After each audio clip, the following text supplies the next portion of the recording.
السلام عليكم ورحمة الله. ازيكم يا حبايبي؟ عاملين ايه؟ ان شاء الله تكونوا كويسين وبخير. هنبدأ الفيديو بتاعنا بالصلاة على النبي. اللهم صل وسلم وبارك عليك يا حبيبي يا رسول الله.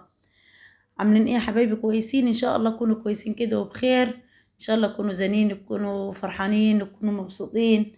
ان شاء الله ايام مفترجة علينا وعليكم يا رب، على الخير جميع يا رب كده ان شاء الله بإذن الله. هنبدأ الفيديو بتاعنا طبعا. هنعمل النهاردة هريسة شطة، اللي هي مش هريسة شطة. هتقولوا لي ازاي يعني هي مش هريسة شطة؟ هنقول لكم هي هريسة شطة بس مش هريسة شطة. احنا هنعمل هريسة النهاردة بالفلفل الرومي، مش بالفلفل الحار، لان طبعا محدش مستحمل خالص الحاجة الحراقة دلوقتي، لاني صعبة على المعدة وبالذات في الصيام. لما تكون معدتك خالية كده وجي تفطري وتاكلي حاجة حراقة، طبعا اكيد معدتك هتوجعك. فألف سلامة عليك وعليا وعلى اي حد مسلم كده وان شاء الله كده يا رب يعدي كده رمضان على خير، وما فيش اي حد فينا يتعب. يعدي علينا بالخير وكده والسلامة والصحة والعافية. بصوا كده هنقطع الفلفل كده مع بعض. ده حبايبي فلفل رومي. بصوا سبحان الله، انا اتلقيت ايه في قرن الفلفل؟ اتلقيت في قرن تاني طبعا اخضر. سبحان الله، يعني سبحان الله، لازم كده نسبح ربنا، نسبح الله كتير ونستغفر ربنا كتير، وكده ندعي دعوة حلوة. لا إله إلا أنت سبحانك إني كنت من الظالمين. الدعاء ده طبعا حلو خالص، بيريح القلب وبيريح النفسية ويريح أي حاجة كده. يكون حد متضايق ولا حاجة ويقول الدعاء دي، بيحس نفسيته مرتاحة كده وربنا يصلح حالنا جميعا إن شاء الله. بصوا هنقطع كل الكمية دي وهنعملها مع بعض. النهاردة هنعمل هريسة وهنعمل توم، هنفرز توم مع بعض وهنعمل هريسي. كده انا جبت الكبة بتاعتي، هحط فيها شوية الفلفل وهحط شوية توم ومعلقة ملح ومعلقة خل، وهضربهم كده على الكبة. يا رب كده الفيديوهات بتاعتي تعجبكم ان شاء الله وتنول اعجابكم. بصوا احنا كده يعني ضربناهم على الكبة. بصوا ازاي شكلهم حلو خالص وجميل خالص. ولو ما عندكيش كبة حبيبة قلبي، عندك الطحانة بتاعت الخلاط اللي احنا بنعمل عليها التوابل، ممكن تعمل عليها. ولو ما عندكيش الخلاط ممكن تعمل على الهون عادي، بس تخلي عندك صبر. وطبعا تجيبي الهون كده وتحطي بشوية وتقعدي تدقي فيهم لحد ما ينعموا معاكي، وبعدين تشيليهم كده في الفريزر وتعملهم، يعني تعملي اي اكلة كده حلوة ان شاء الله كده، يعني تطلع معاكي على الحاجة مظبوطة والحاجة كويسة. طبعا احنا خلصنا اول كوباية، يعني يعني اول واحدة فيهم. هنعمل كده واحدة تاني لحد ما نخلص الكمية مع بعض.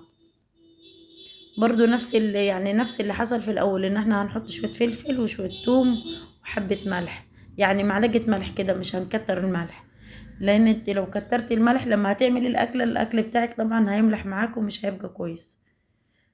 بصوا كده احنا خلصنا كل الكمية. يعني يا رب كده الفيديو يعجبكم. انا هجيب علبة كده بلاستيك بالغطا وهحط الهريسة فيه.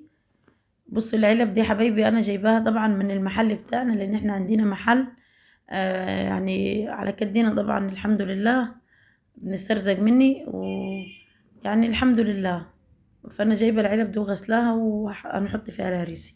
كده كل علبة بحط يا دوب ربع معلقة شطة، بس الشطة دي مش حارة طبعا قوي، لا، شطة كده ايه، يعني مش يعني كويسة مظبوطة حلوة كده. بصوا انا خلصت كده الهريسة. هندخل كده على التوم، هنعمل كده مع بعض التوم برضو على الكبة. هحط كده اول حاجة، هفرك التوم كويس. يا ربما يكون قشرة كده رفيعة، حاجة احنا مش شايفينها كويس، فلما تفركيه بايدك كده بتطلع معاك.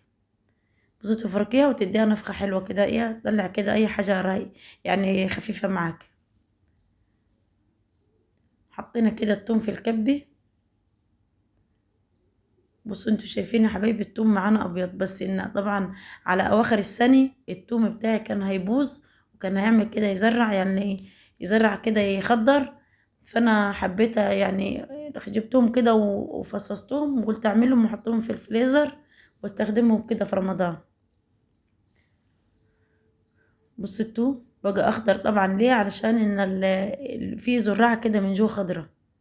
هجيب صينية كده وافضي عليها التوم طبعا انتوا زي ما شفتوا برضو معايا ان انا حطيت التوم وحطيت وهحط برضو معلقة ملح، واحط يعني معلقة خل.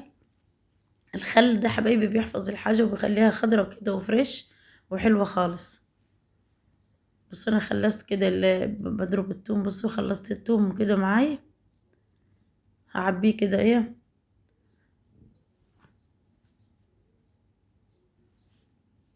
لسه طبعا بفضيه كويس، وهعبيه مع بعض كده في بدرمان.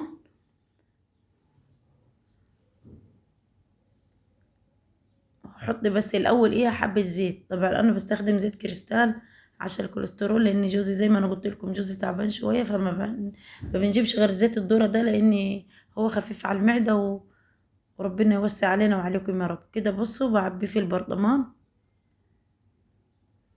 على قد الكمية اللي معايا، بعبيها في برطمان كده، بشيل واحد في الفريزر وبحط واحد في التلاجة استخدمه طبعا، يعني لان احنا كده لسه في اول رمضان فهنستخدم الحاجة دي كتير، لان كل يوم اكلة جديدة طبعا وحاجة جديدة، لازم هنعوز التوم وهنعوز الهريسة كتير.